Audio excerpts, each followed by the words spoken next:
Bonjour à tous. Dans cette vidéo, nous allons essayer de répondre à la question suivante. De quelle pratique de management l'entreprise a-t-elle besoin? Beaucoup de nos organisations sont encore construites autour d'une pensée unique. Il existe des personnes pour dire ce qui doit être fait et d'autres pour faire ce qui a été dit. Les entreprises doivent abandonner petit à petit ce mode de management descendant. Pourquoi? Car il est basé sur une conception des rapports dans l'entreprise qui n'est pas conciliable avec les enjeux d'aujourd'hui. Pour s'adapter aux mutations de leur environnement, être agile et innovante, les entreprises ont une obligation: développer la capacité d'adaptation en situation de chacun de leurs collaborateurs. L'enjeu n'est plus désormais celui de la conformité à une norme prescrite, mais bien celui de l'intelligence des situations. Dans ce contexte, la valeur ajoutée du manager ne se situe plus au même niveau.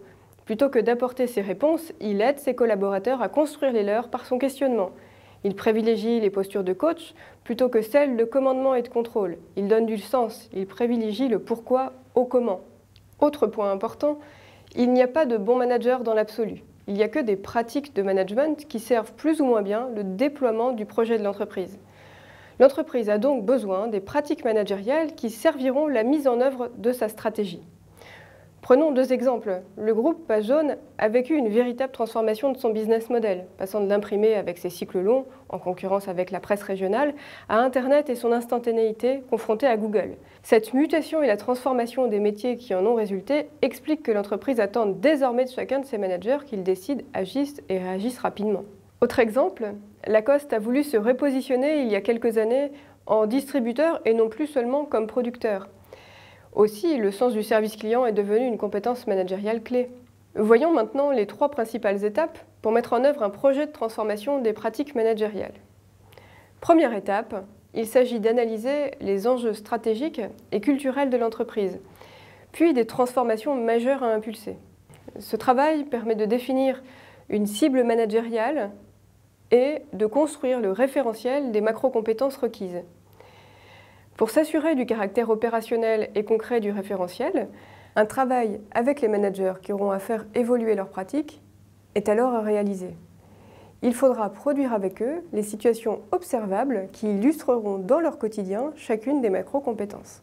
Deuxième étape, les managers devront pouvoir disposer des outils leur permettant d'obtenir une évaluation objective du niveau de leur pratique managériale.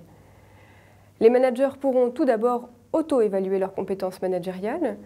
Si l'exercice est intéressant, il peut être limité en cas de mauvaise connaissance de soi. En complément, l'appréciation des compétences managériales pourra être confiée au manager du manager. Malheureusement, ce dernier n'est pas forcément compétent sur ce terrain. Ou alors, il y a fort à parier que la qualité des pratiques de management dans l'entreprise est déjà élevée. Alors, quelles sont les autres alternatives pour mesurer la qualité des pratiques de management ? Les enquêtes d'opinion des salariés donnent des informations sur la qualité des pratiques de management, mais ne permettent pas de disposer d'éléments propres à chaque manager. Les outils de type 360 sont utiles à deux conditions: que les questions aient été construites sur la base de la cible managériale, puis que le déploiement et la restitution soient accompagnés de près, afin d'éviter les remises en cause brutales et déstabilisantes. Autre option, les démarches d'assessment, des exercices de mise en situation construits à partir de la cible managériale sont proposés. Ils doivent permettre d'évaluer le manager sur chacune des compétences majeures sur lesquelles il est attendu. De nombreuses études ont montré que ces démarches sont celles qui ont la valeur prédictive la plus forte. Dernier impératif pour que la démarche d'assessment soit pleinement utile, elle doit être menée dans une logique de développement, donc en assurant un retour détaillé et argumenté à l'intéressé et en construisant, sur la base des résultats, un plan de développement de ses compétences. Enfin, la troisième et dernière étape consiste à construire les moyens permettant de développer ces compétences managériales, en utilisant toute la palette des approches envisageables. La formation est bien sûr un des moyens mobilisables.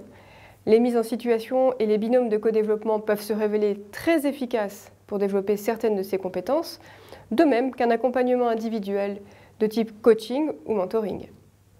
Sans oublier la voie royale, le développement au quotidien du manager par son propre manager. Dernière condition de réussite de cette transformation, l'organisation doit être alignée sur la cible managériale. Inutile de confier ses responsabilités à un manager si la charge de travail découlant de la configuration de son poste ne lui permet pas de l'exercer. De la même façon, les processus RH doivent être revus pour être cohérents avec ce repositionnement du manager. C'est sur la base de cette cible managériale que la DRH pourra par exemple retravailler les critères de recrutement de ses futurs managers ou reconstruire sa politique de détection des talents. Je vous remercie beaucoup pour votre attention et à bientôt.